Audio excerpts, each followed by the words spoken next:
ನಮಸ್ತೆ 24x7 ಕರ್ನಾಟಕ.comಗೆ ಸ್ವಾಗತ ಸುಸ್ವಾಗತ ವೀಕ್ಷಕ. ಈಗ ನಾವು ಭೇಟಿ ಮಾಡಲು ಬಂದಿರುವಂತದ್ದು ಒಂದಗಿ ಗ್ರಾಮ ಪಂಚಾಯಿತಿ ಸದಸ್ಯರನ್ನು. ಅವರು ಒಬ್ಬ ಮಹಿಳಾ ವ್ಯಕ್ತಿಯಾಗಿ ಇಟ್ಕೊಂಡು ಒಂದು ಜನಸೇವೆ ಮಾಡೋದಕ್ಕಾಗಿ ಬಂದಿದ್ದಾರೆ. ಬನ್ನಿ ಅವರ ಜೊತೆ ಕುಳಿತು ಅವರ ಒಂದು ಕಿರು ಪರಿಚಯ ಮಾಡಿಕೊಳ್ಳೋಣ. ನಮಸ್ತೆ ಮೇಡಮ್. ನಮಸ್ತೆ ಮೇಡಮ್, ನಿಮ್ಮ ಹೆಸರು? ಮಧುರಾ ಅಂತೇಳಿ. ಈಗ ಯಾವ ಒಂದು ಗ್ರಾಮ ಪಂಚಾಯತಿಯಿಂದ ಆಯ್ಕೆ ಆಗಿರುವಂತದ್ದು ಮೇಡಮ್? ಒಂದಗಿ ಪಂಚಾಯತಿಯಿಂದ ಆಯ್ಕೆ. ಒಂದಗಿ ಪಂಚಾಯತಿಯಿಂದ ಆಯ್ಕೆ ಆಗಿರುವಂತದ್ದು. ನಮಸ್ತೆ ಸರ್. ನಮಸ್ತೆ ಸರ್, ನಿಮ್ಮ ಹೆಸರು? ಮಂಜುನಾಥ್ ರಾಯನಾಯ್ಕ. ಮಂಜುನಾಥ್ ರಾಯನಾಯ್ಕ.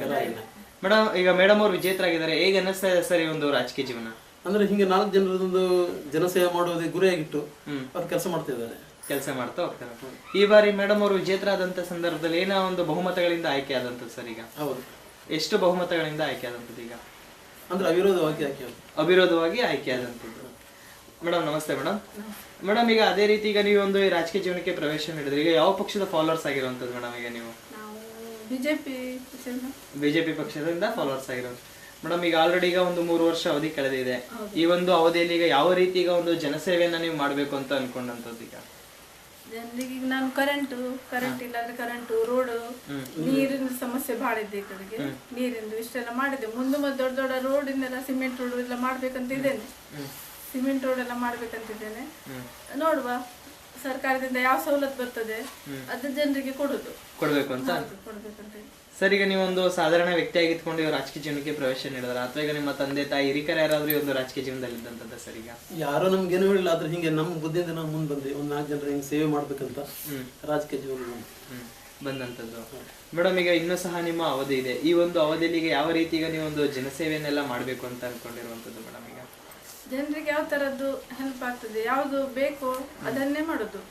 ಸರ್ಕಾರದಿಂದ ಸವಲತ್ತುಗಳು ಬರ್ತದಲ್ಲ, ಏನಾದ್ರು ಅವು ಯಾವ್ದಾದ್ರು ಮಾಡ್ಲಿಕ್ಕಾದ್ರೆ ದೊಡ್ಡ ಅಂತ ಉದ್ಯೋಗ ಖಾತೆ ಯೋಜನೆಯಿಂದ ಮಾಡುವಂತ ಕೆಲಸನ ಮಾಡ್ಬೇಕು ಅಂತ ಇದ್ದೇನೆ. ನೋಡ್ ಮತ್ತೆ 2 ವರ್ಷ ಇದೆಯಲ್ಲ, ಅಷ್ಟರಲ್ಲಿ ಮಾಡ್ಬೇಕು ಅಂತ. ಸರ್, ಈಗ ನೀವು ಯಾವ ರೀತಿ ಈಗ ಮೇಡಮ್ ಅವ್ರ ಜೊತೆ ಬೆನ್ನೆಲುಬಾಗಿ ನಿಂತ್ಕೊಂಡು ಆ ಜನತೆಗೆ ಯಾವ ರೀತಿ ಈಗ ಒಂದು ಸಹಾಯಗಳನ್ನ ನೀವು ಮಾಡ್ಬೇಕು ಅಂತ ಅನ್ಕೊಂಡ್ರು ಜನಸೇವೆಯನ್ನು? ಅಂದ್ರೆ ಜನರಿಗೆ ಹಿಂಗೆ ಯಾವ ರೀತಿಯಿಂದ ಬೇಕು ಆ ರೀತಿಯಿಂದ ಸಹಾಯ ಮಾಡ್ಲಿಕ್ಕೆ ಸಿದ್ಧನಿದೆ. ಈಗ ಮೇಡಮ್, ಈಗ ಮುಖ್ಯವಾಗಿ ಈಗ ನಿಮ್ಮ ಈ ಒಂದು ಗ್ರಾಮದಲ್ಲಿ ಹೆಚ್ಚಿನ ಆದ್ಯತೆ ಯಾವ್ದ್ರ ಬಗ್ಗೆ ಈಗ ನೀವು ನೀಡಬೇಕು ಅಂತ ಅನ್ಕೊಂಡಿರುವಂತದ್ದು? ಇಲ್ಲ, ಬಹಳ ಸಮಸ್ಯೆ ಜನರಿಗೆ. ಅಂದ್ರೆ ನೀರಿಂದ ಬಹಳ ಸಮಸ್ಯೆ. ನಮ್ದು ಒಂದಗಿ ಪಂಚಾಯತಿಯಲ್ಲಂತೂ ನೀರೇ ಇಲ್ಲ ಅಲ್ಲಿ ಜನರಿಗೆ. ನೀರ್ ಸಹ ಮಾಡ್ಬೇಕು ಅಂತ, ನೀರೆಲ್ಲರಿಗೂ ಪೂರೈಕೆ ಆಗ್ಬೇಕು ಅಂತ ಮಾಡ್ಬೇಕು ಅಂತ ನೀರಲ್ಲಿ. ಮೇಡಮ್, ಈಗ ಈ ಒಂದು ನಿಮ್ಮ ಗ್ರಾಮದಲ್ಲಿ ಈಗ 100ಕ್ಕೆ ಎಷ್ಟು ಭಾಗದಷ್ಟು ಈಗ ಸಂಪೂರ್ಣ ಆಗಿದೆ ಅನ್ನೋದು ನಿಮ್ಮ ಅನಿಸಿಕೆ ಮೇಡಮ್? ಈಗ ಒಂದಗಿದಲ್ಲೆಲ್ಲ ಸಾಧಾರಣ ಆಗ್ತಾ ಬಂದಿದೆ. ಲಕ್ಷ್ಮೇಶ್ವರದಲ್ಲಿ ಆಗದೆ ನೀರಿಂದು. ಆಮೇಲೆ ಇಲ್ಲಿ ಒಂದಗಿದಲ್ಲಿ ಸ್ವಲ್ಪ ಗೋಡೆ, ಹೊಸಗದ್ದೆ ಆ ಕಡೆಗೆ ನೀರಿಂದ ಬಹಳ ತೊಂದರೆ ಇದೆ. ಅಲ್ಲ ಈಗ ನೀರಿಂದ ಇದ್ ಮಾಡ್ಬೇಕು ಅಂತ ಅನ್ಕೊಂಡು.